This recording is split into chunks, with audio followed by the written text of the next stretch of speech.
distinguished guests, Sireli Hayranagitsner. Some of what I'm going to talk about today is going to be difficult to hear. Some of it may be difficult to digest.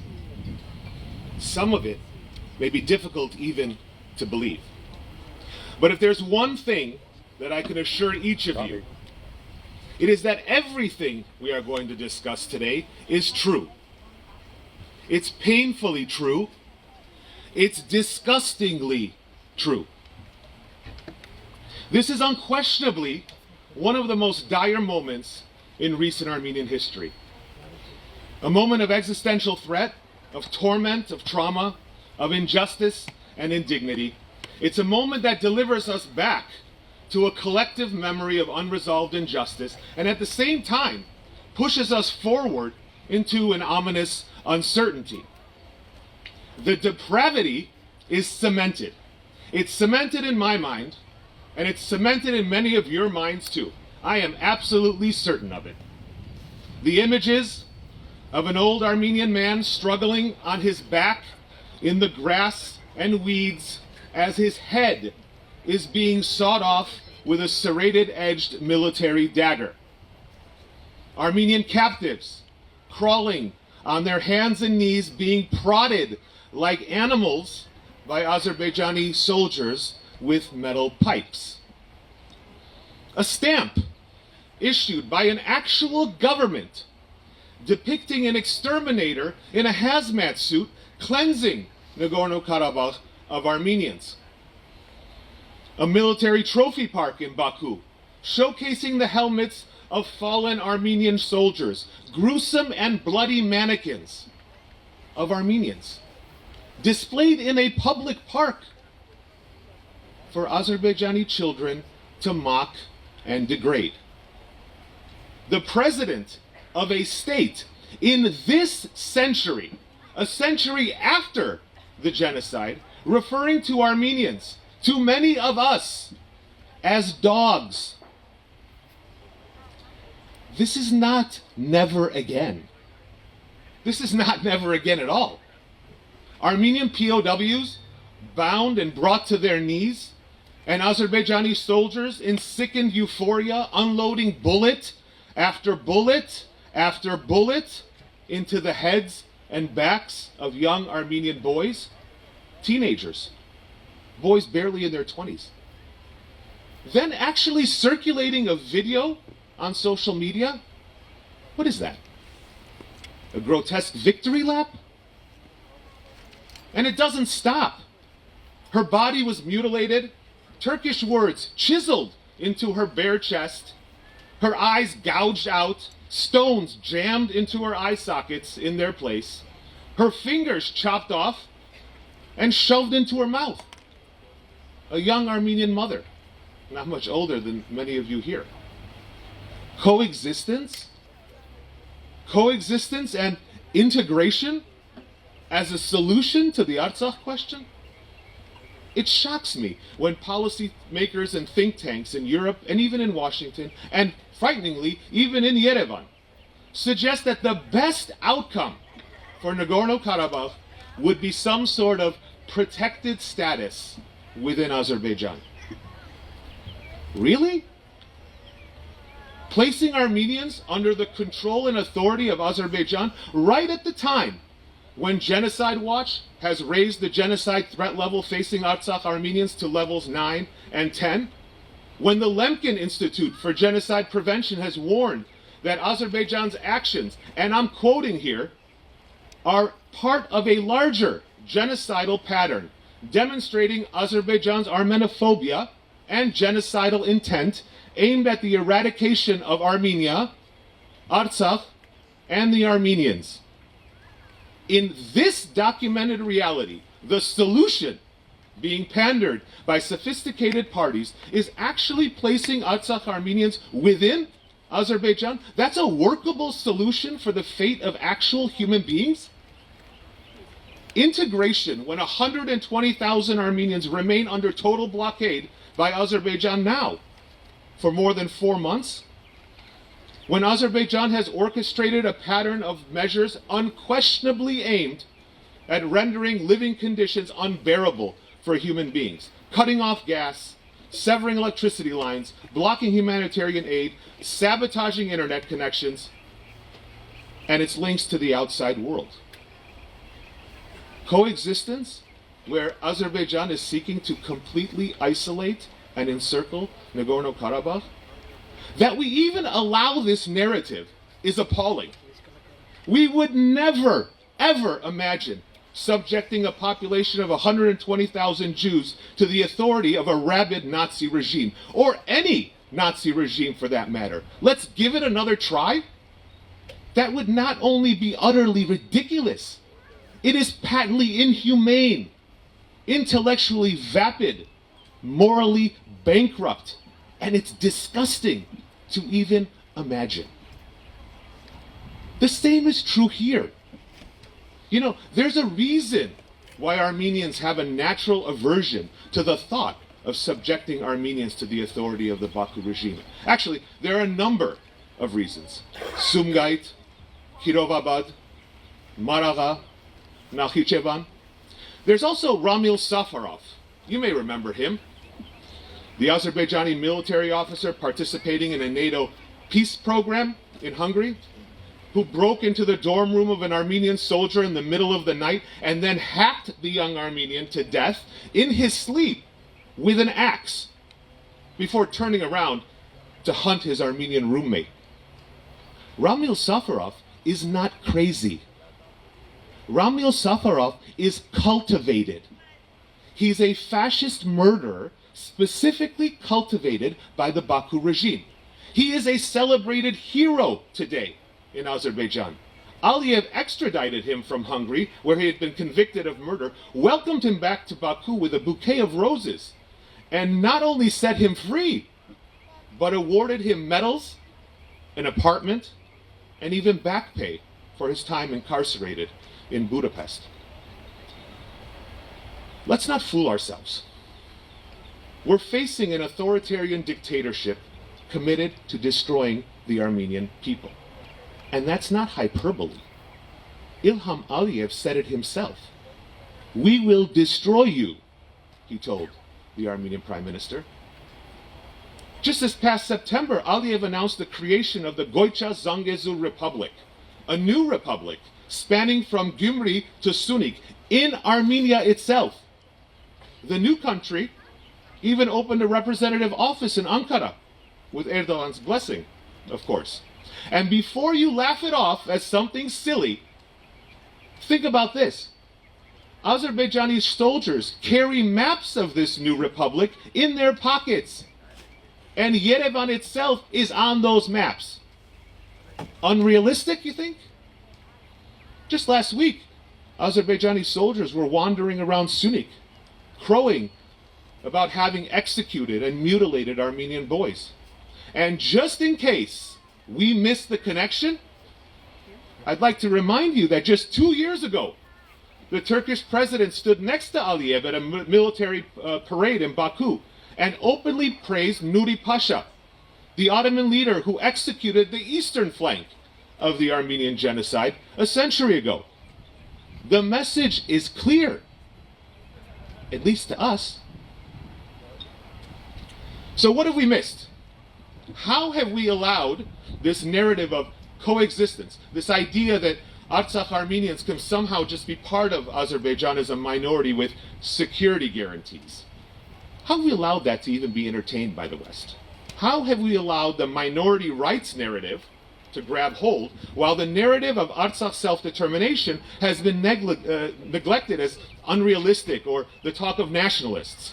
How is it that Europe today can tell Armenia, and this is their words, to lower the bar on Artsakh and speak about the Artsakh Armenians from the perspective of minority rights, not as a people with the right to self-determination? How in the world did we get here? And it's not just about power politics. It's not simply might makes right. It's not simply the Azerbaijani lobby or caviar diplomacy. You know, we Armenians for more than a century and for far too long have consoled ourselves with the idea that things are beyond our power, that big powers dictate, and we just must simply conform ourselves to the outcomes. That's a cop-out. It's intellectually lazy. Saying it's all about power politics is like saying that suffering a heart attack is just about genetics, that nothing else plays a role. We know that's not right. Brute force and power have their place, sure. But we know the international world order is a bit more complicated than that. The truth is that states set policies, define interests, and seek outcomes based on narratives, stories of how they want to see the world, stories of democracy, of free trade, development. You know the themes. There are also narratives that Western states fight against: dictatorship, authoritarianism, fascism, hatred, discrimination. So the way we tell our story, the language we use to tell our story matters. And it turns out it matters a whole lot. How does our story fit within these prevailing narratives? How do we tell the story the right way? The stories we tell others, even the stories that we tell ourselves, shape the thinking of interest groups, think tanks, and capitals, and they're part of the conversations at negotiation tables, and even in the kitchens and the living rooms of world leaders. How you tell the story matters, sometimes more than the story itself. And in the world order, in the games played by states in war and peace, international law is one of these storytelling tools. It is one of the ways that states set their narratives in this global world order. It's how states tell other states their stories of what the world should look like and what the world should not look like. And I don't believe that we're powerless in this game, not at all.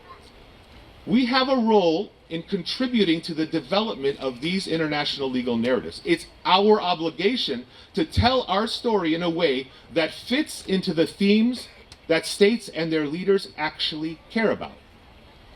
No one's going to do that for us. It's our job to tell our story the right way.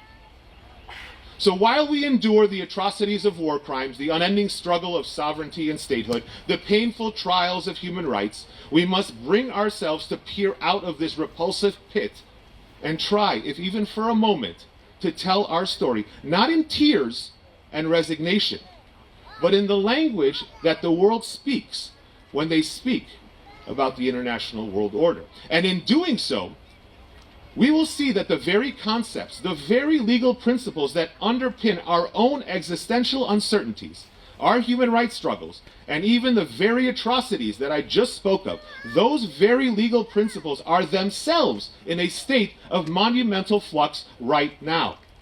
The scope of war crimes and even the definition of genocide has expanded in our lifetimes. The idea of cultural genocide did not even exist a century ago when Armenian churches, cemeteries, and schools were being ransacked, looted, and desecrated. The term ethnic cleansing did not exist when my ancestors and those of others here were being driven from their homes and herded into the Syrian desert.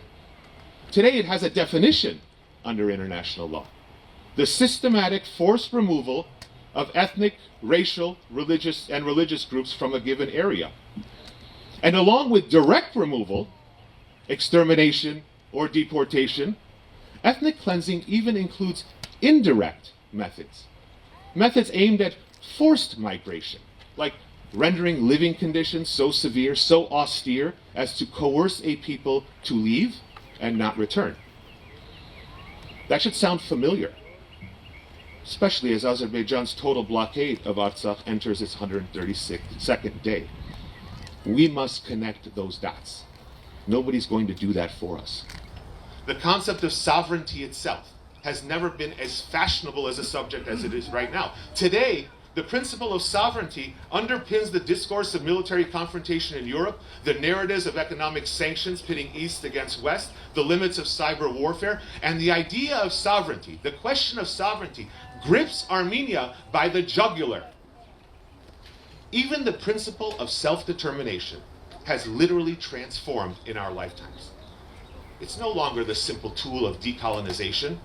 Within the last 3 decades alone, the United States, NATO, Russia, Europe, and Africa have all spoken and acted in its name, and at the most consequential times in their own histories.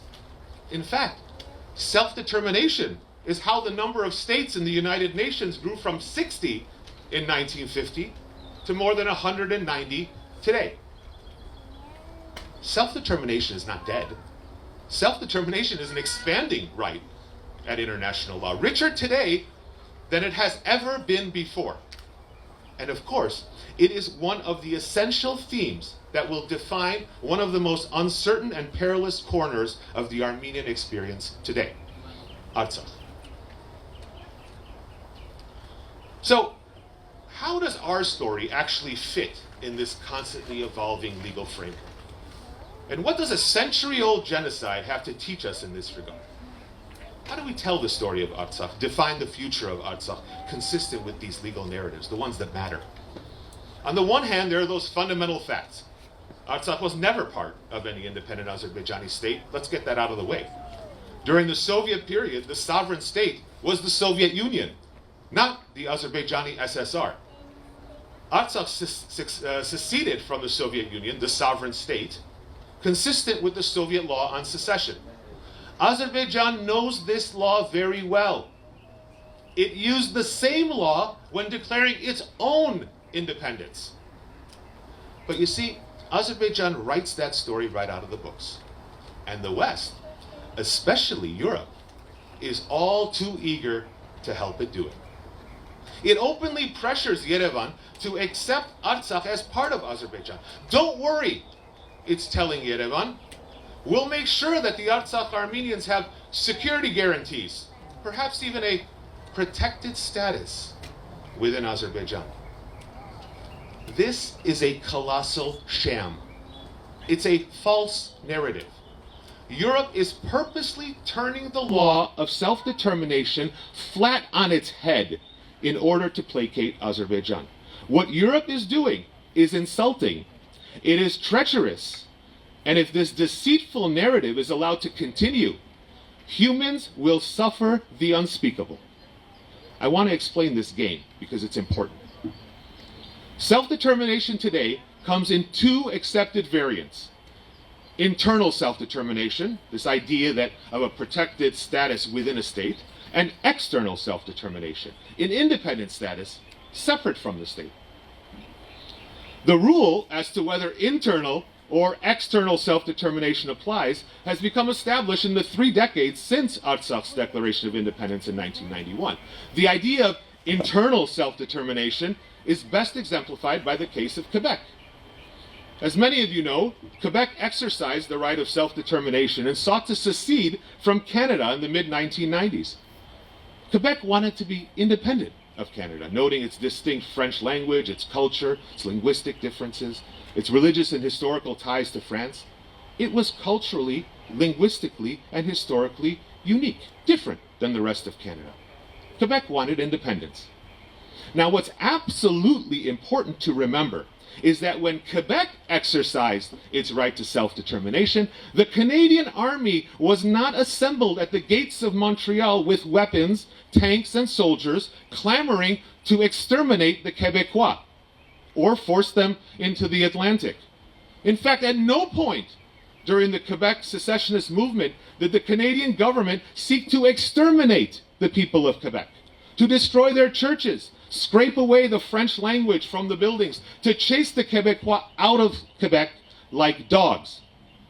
Remember this. When the case reached the Canadian Supreme Court, the outcome was clear.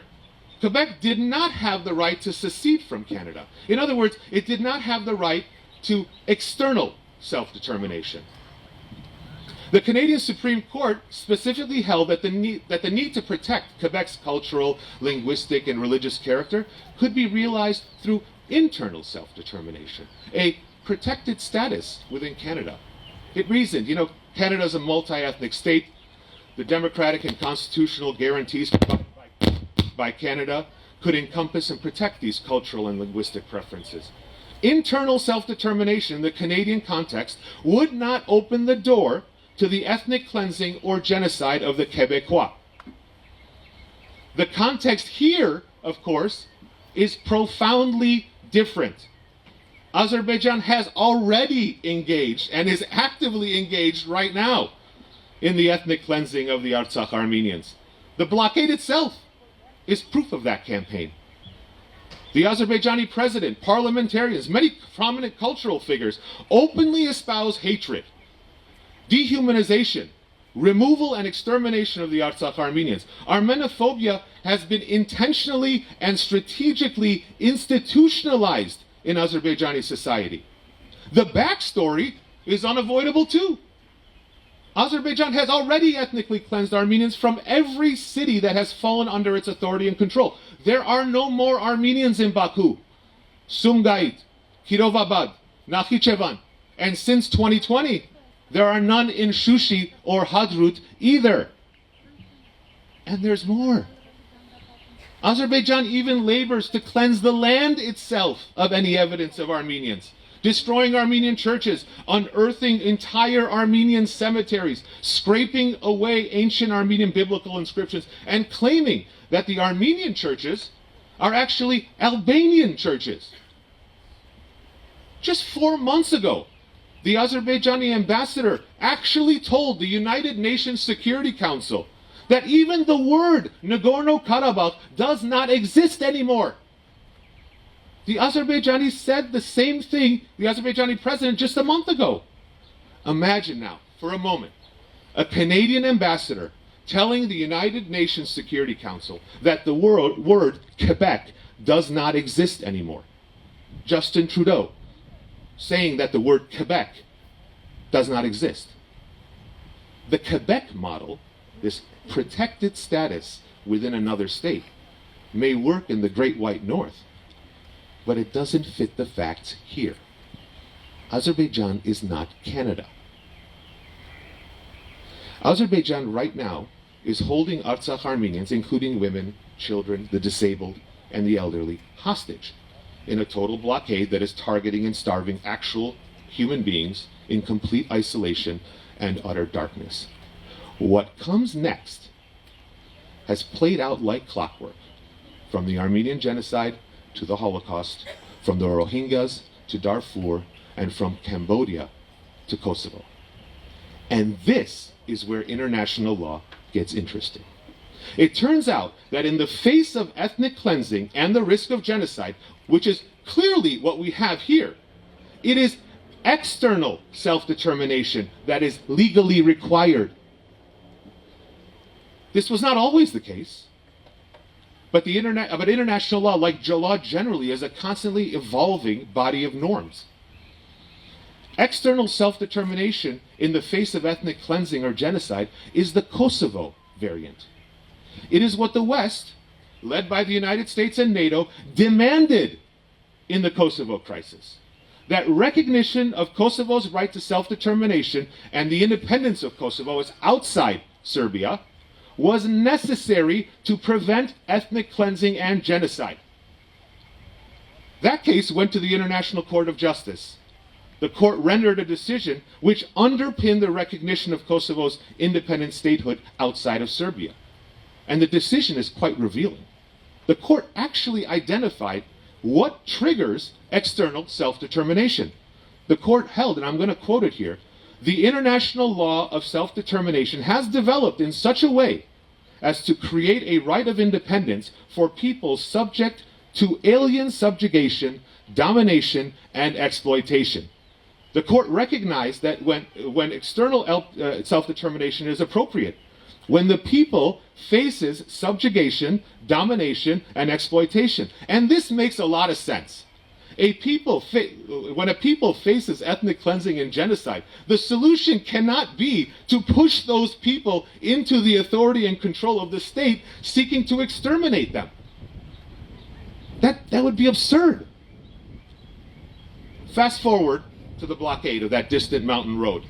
There's no question that Artsakh Armenians stand before a cliff of death or displacement.